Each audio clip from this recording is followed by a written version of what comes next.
Many have heard of the French Revolution, but few know the major details of it, and even fewer know the minor details which make it a horrific and yet fascinating time in France's history.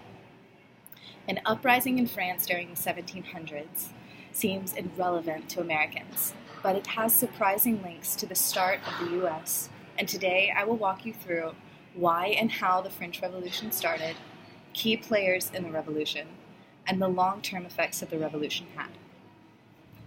Let's take a look at why the people in France were dissatisfied at this time. France was in debt. The people of France, now 98% non-aristocratic, were chomping at the bit to have better representation and lessen the taxes that they were solely responsible for, as the major landowners, the aristocrats, owned most of the land and paid absolutely no taxes. Taxation without representation was not just a cry that the colonists started. France had issues with it too. King Louis XVI wanted to raise taxes yet again because the kingdom had been bankrupt not only from his bad spending habits, but also the many rulers that came before him. France had also given hefty amounts of aid and relief to the Americans during their own revolution. Therefore, France was dead broke, and the country was about to go through many bloody changes.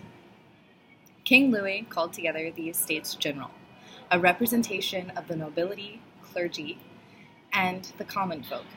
However, the common folk were illy represented, as the other two categories could overturn their votes at any time. This group would not continue with the council until they had equal representation. This demand soon grew into the group creating a new and equal constitution for France. Tensions increased rapidly, and fear was escalated by the lack of food, many droughts, an increase in bread costs, and heavy taxes that the commoners were alone responsible for. Riots broke out, and on July 14th, a mob, joined by the Royal Guard, stormed and destroyed the Bastille, a famous prison and symbol of the royal monarchy. The French Revolution was an incredibly bloody time, so much so that a large portion of it is known as the Reign of Terror. Many key figures in the revolution took advantage of the fear and instability throughout the land and tried to create a new monarchy in their own vision. Maximilien Robespierre was a brutal man. He attained reputability by fighting for the rights of all men, demanding that even the poor had the right that the rich man had. His fight for equality went well beyond only the use of words. He was a major proponent of the newest killing machine, the guillotine. He believed that the ends justified the means, and in order to create a society where laws were ingrained in the hearts of man, the ones who objected to the old or objected to the new and fought for the old must be gotten rid of. Marquis de Lafayette was another figure in the French Revolution who, perhaps surprisingly, had major ties to the United States. He began his military career by traveling to America and joining George Washington, of whom he pledged his loyalty and never wavered. Upon returning to France, Lafayette was a major player in rounding up aid from the French monarchy in the way of money and supplies and sending them over to us, thus leading to the lack of finances that Louis XVI found himself in. Lafayette survived the terror only because he ran away when the violence first began and was captured by Austrian forces. Because of this political uproar, fear, and mass murder, Lafayette would have likely met a bloody fate had he not fled France when he did.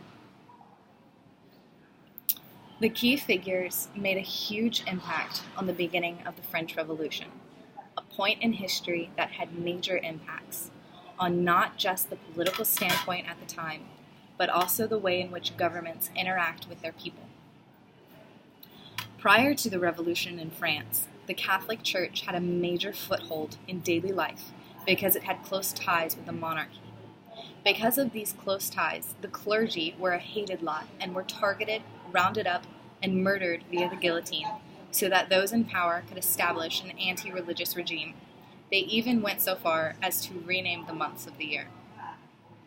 Perhaps the greatest achievement of the French Revolution is the change from a monarchy to a constitutional monarchy at the time, which paved the way for the later democratic France. This change made it so that the common man had more of a say in how the government operated. It also set up a system of checks and balances, a system in which America would later emulate by following the writings of many philosophers of the time while creating the American Constitution. The French Revolution also paved the way for Napoleon Bonaparte to gain power, which in turn led to greater equality within the classes, especially in legal matters. He helped the people achieve that which they desired even before the start of the French Revolution.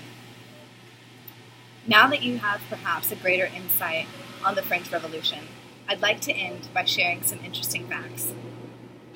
Robespierre met his fate in the same way that he killed so many others, the guillotine. He actually tried shooting himself in the head prior to his death, but he missed and only his jaw was messed up. And when he was put in the guillotine to die, the person handling it had to rip off the bandages so that his head would fit. During this time, it is estimated that each individual ate 2 pounds of bread a day. This explains in clarity why the rising cost of bread caused such an uproar, and it had such a negative effect. Marie Antoinette never actually said the famous words, "Let them eat cake." She probably didn't even care enough about her people to utter anything on the situation. At least 40,000 people died during the French Revolution. The death toll was so bad that the gutters were backed up with the blood of the murdered, and it flowed liberally in the streets.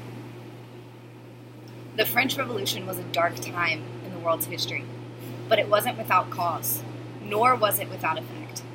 It showed the world the power of the people when united under one cause. This change, started in France, would go on to influence the other countries in Europe, as it showed the general population that they too were important, and they didn't have to live an oppressed life under an uncaring monarchy. Without the brave, albeit horrific, actions of the French men and women in the late 1700s, our world would not be quite as it is today. Merci beaucoup, c'est la fin.